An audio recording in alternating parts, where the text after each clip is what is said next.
Hey everyone, and welcome. Today we'll be talking about season 3 of the show, Blood of Zeus.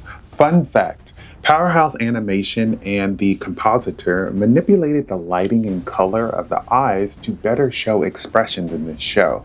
This season came out in 2025 and stars Derek Phillips, Elias Toufexis, and Alfred Molina, and was created by Charley and Vlas Parlapanides. So, without further ado, let's get right into it.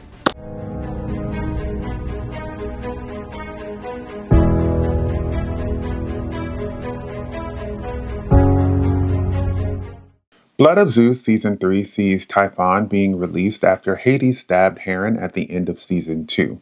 Typhon is on a mission to release the Titan Kronos, which he accomplishes, and then Kronos releases the rest of the Titans, intending to destroy Zeus and Olympus. Heron needs the help of Seraphim to stop this destruction, and they come together to help each other out. Blood of Zeus is an adult animated show about Greek mythology. It has similar vibes to Castlevania, Avatar The Last Airbender, or Immortals. Greek history always catches my attention because it's just so fascinating, and Blood of Zeus reminded me that my love for Greek history is still there. I was sad that this was the last season, but I was still excited to watch, and it did not disappoint.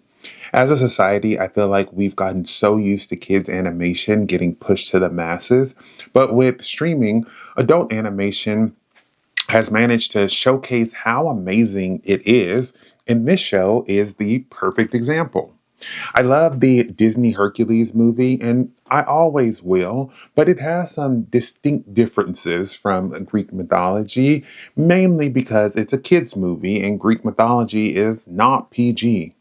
Blood of Zeus lets us see the mythology and how it's filled with war, death, and a lot of backstabbing. Animation also lets them do some things they might not be able to do in live action due to budget and physicality. There are so many different stories to tell in Greek history, and I feel like we don't get that many mythology stories, so it's refreshing to get this one with such a compelling story. Heron gets stabbed at the end of the last season, and with the start of this season, he is healed by his half brother, Seraphim, but not out of the kindness of his heart, but because he needs his help. Later, we realize that Heron thinks Seraphim is the one who was prophesied to save the world and wants to do whatever he can to get him to help with that. I love the character growth with these characters because Heron was so inexperienced in the beginning of this show and has grown so much by the end with his fighting and the use of his abilities. I've always admired Heron for trying to do what's right, and it's a good contrast from the gods so you can really see why they are so problematic. Seraphim started out as a villain and became more of an anti-hero, and that arc is wrapped up this season with him saving the day. He has always hated the gods, which it's fair.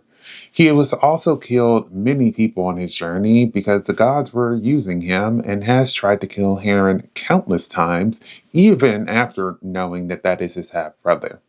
I love how Seraphim is willing to sacrifice everything for Gorgo, which shows that he isn't completely heartless. It's nice in the finale to see them talking about how they have grown as brothers as they enter this final fight. And it's cool to see them work together to give Hera time for her plan to, get moving. Heron looks inward and releases a devastating blow to Typhon, which kills the beast, but also Heron, which was sad to see, but gives Seraphim a chance to take down Kronos, even if he needed more help from the big three. Even though they both had the utmost disgust for the gods, I'm glad that they are both recognized for their heroic actions. Greek mythology is something that has been adapted a lot, and while some get it somewhat close to its source material, some do not, but this show does. This show has major groups from mythology, obviously the demigods, gods, titans, and the primordials, and the Amazonians, to name a few. I feel like the main gods shown in popular media are Zeus, Hades, Poseidon, Hera, Athena, Ares, and maybe Apollo. This show lets us learn more about more gods like Persephone, Demeter, Hecate or Zagreus, while also introducing us to the Furies, Gorgons, and the Titans. They bring up the Abyss, cults to worship the gods, Orpheus, and the Tower of the Winds, to name a few. Some are big and some are small, but I love hearing these things and looking them up and learning more about Greek mythology. I'm glad the show decided to add in so much that was left out of other Greek mythology stories that are shown in different medias. One big issue I always have with Greek mythology adaptations is showing Hades as the villain, whereas in this show, I feel like they don't necessarily paint him as the villain just because he's Hades, but show how his villainous acts are because he is trying to spend time with his wife, which is not his fault. I honestly just blame his evil mother-in-law, Demeter. I think in Western culture, they often say hell is down. So the idea of Hades' domain being in the underworld is like hell. So they're like, oh, well, then he's like the devil, which is wrong. This season, we see more of the underworld, and I think the show does a good job of explaining how Hades runs that, which shows that comparing him to the devil or Satan is a very simple minded comparison. And the underworld is much more complicated than that. Hades keeps balance in his realm, ensuring that when people die, they are judged for their life and move on to the proper area. It's not all bad, as the show displays. People like Heron's mom and later Heron and Seraphim end up in the Elysian fields, which is where righteous souls are rewarded. You have Tartarus, where vicious souls are tormented, a land of sorrows where Gorgo was sentenced. While those are the main geographical places in the underworld that the show covers, there is much more. I just love that they show that the underworld is not equivalent to hell. It's a very complex place where souls are judged, and that Hades runs it, and it is important in order to keep the balance of things. I do feel like at points in this season, you can tell this was not intended to be the last season because they are moving so fast and there are some plot holes and also some gods that are just missing. I'm glad that they got to finish the show, but I also wish that we got to explore so much more. Like, there are so many other gods who really didn't get time to shine. It would have been great to learn about them, more of the primordials and their role, and more about Gorgo's past before she was a priest, just to name a few. I am still grateful that we got this show because the story they did get, to tell was an interesting one and had me wanting to look more into Greek mythology and learn more about these lesser known gods. Typhon was really giving these gods a run for their money. It's kind of ironic how two of the craziest mothers on this show, Hera and Demeter, both lose their kids to Typhon. That monster was not giving up, and I love that it could heal, but that made it such a scary foe and made you question how many more gods it would take out. Gaia was right, to be honest, because these gods forgot to forgive each other and were constantly fighting and backstabbing. She says hard times make worthy gods, and the Titans in Typhon really put that idea to the test. With these threats, the gods have to decide if they want to bicker and be divided, which will most likely lead to death, or do they want to live, which will require them to come together and figure out a plan to stop Kronos. Hera ends up coming up with a plan to free Zeus to stop Kronos, and while I understand that they use her because they want to show her growth, it would have been cool to see Athena do this to show how she is the god of wisdom and strategic warfare, and show how smart she is to ensure that they win.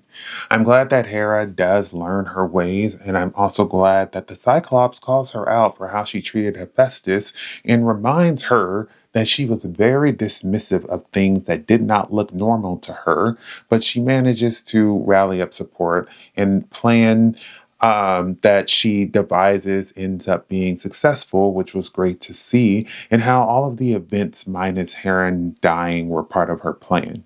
She speaks to Zeus, and while I will never defend Zeus because he is also very much in the wrong, it's nice that she went to visit Heron's mom to help her understand why her relationship with Zeus fell apart.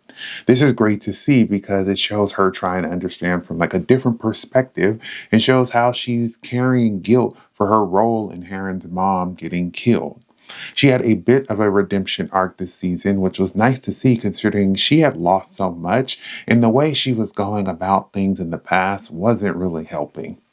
I just want to say whoever secured Alfred Molina as Kronos needs a raise. He was such a commanding figure on screen, partly because of his size, but Molina did such a great job voicing him and making you listen when he spoke. Kronos sucks, but he is right about a lot of things in his observations of the gods, which I hate to say, but he made several valid points. His actions are very harsh because he wants to basically start all over and wipe out all the Olympians and make them relatively unknown, which is a bit scary.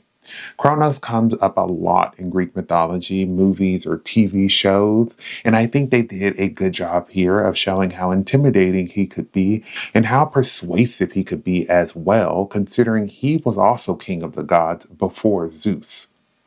My favorite part of this season was Heron being reunited with his mom and then Seraphim joining them at the end. I think it was a beautiful way to end the story and definitely made me cry at how beautiful it all was. They both sacrificed so much and gave their lives saving everyone, and it's nice that they got to be in the Elysium field and to be with the person who showed the most humility throughout the entire series. It's also nice that the gods honored them in the stars because they deserved all the accolades, because without them, the gods would have been gone. Blood of Zeus is a great show that shows how complex the gods' relationships are, and season 3 shows how they have to put their issues aside to deal with a threat that threatens to wipe them out. I am sad that this show is over because it was just great, but I hope it helps to show that adult animation is a great medium as well as open the door to highlighting more Greek mythology stories outside of the normal Hercules and the normal Zeus versus Kronos. Thank you for watching my video. I would love to hear your thoughts down below in the comments. If you have not subscribed, please do so you can keep up to date with more of my videos. But besides that, everyone stay safe, have fun, and goodbye.